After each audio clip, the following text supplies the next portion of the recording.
What's up, everybody? It's your boy Beast Dives here, and we got another Greens update.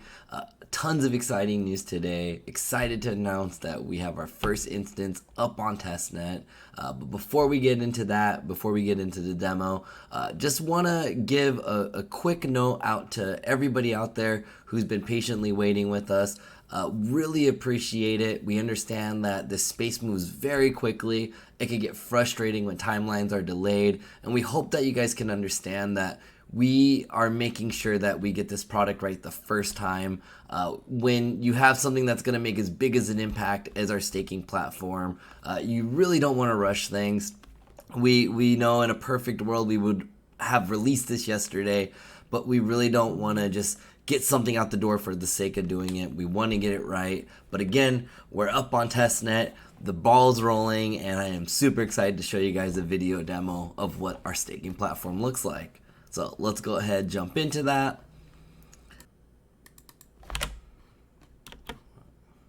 There we go. All right, so first thing you gotta do when you log into Green Staking, you go to the dashboard and register your wallet. So what's really cool, we got all the main wallets on here. We got Giro, we got Eternal, Nami, Flint wallet, and you could go ahead, connect your wallet. We're gonna use Eternal for this demo. It's my favorite wallet personally, and register it with the staking platform. You can register multiple wallets if you have them. You could also register on a hardware wallet, which I know I've gotten that question a few times. Should be no problem with that. As you can see in here, we have a couple junkies. These are our test tokens. And once we get our wallet connected, you'll see that we're actually on the testnet instance here.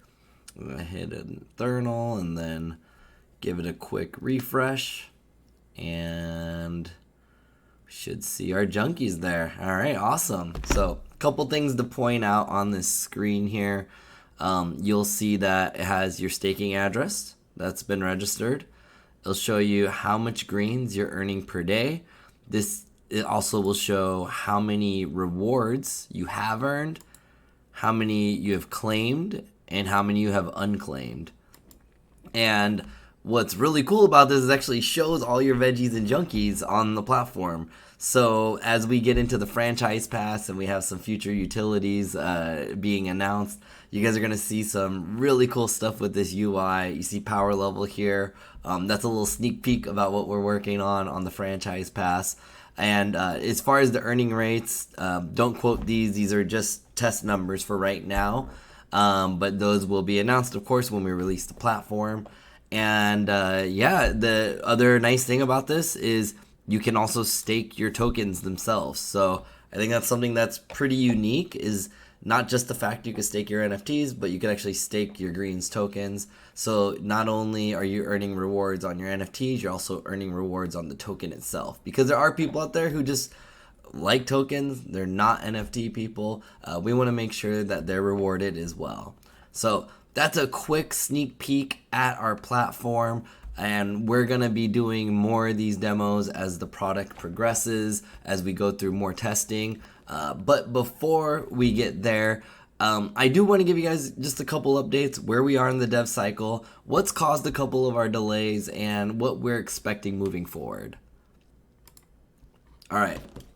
So in terms of what's caused the delays so far, one, like I said, we're not trying to rush a product out.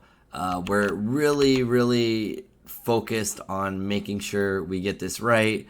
I can't emphasize enough how important it is, and it's not worth releasing a bad product out a couple weeks early.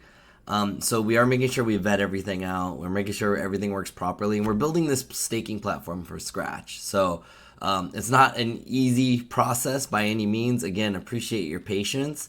But a couple of the reasons we've had delays, COVID's a thing, and we have had one of our core devs came down with COVID pretty early on in the process. Not something that we really want to use it as an excuse, but it's something that hit them pretty hard, hit their family. So that's kind of started a little bit of a delay. But most recently, one of the challenges that we had actually is there was a DB sync error. And when Testnet updated from 1.35 to 1.35.1, we just had to readjust. We had to upgrade the node, redeploy, resync it. And that set us back a little bit because there were synchronizing issues, which is super important. That's how we take our snapshots. That caused one of the delays. Again, I don't know how much in the weeds you guys want to get, but I got some flack for my last video that not enough information was provided. Development isn't easy stuff, guys, and we hope you guys can understand that we are working our damnedest. We're being as transparent as we possibly can, and in the grand scheme of things, we're literally talking like a matter of weeks. So that's been one of the challenges. Another one that might potentially affect us, totally depends on what happens here, but if the hard fork happens here shortly and they redeploy testnet, which is a possibility, then again, we're going to have to re-upload our instance to the node. That could potentially set us back just a little bit on the testing period, a little bit out of our control. For all I know, the hard fork's continually being delayed. It might not affect us at all. But again, we're doing our best to be transparent as possible. We really hope that these video updates are helpful for you guys. I'm excited to get into like the actual utility of the token. So stay tuned. Appreciate everybody's support. And of course, if you have any questions, leave them in the comments. Let us know in Discord and we'll do our best to address everything that we possibly can.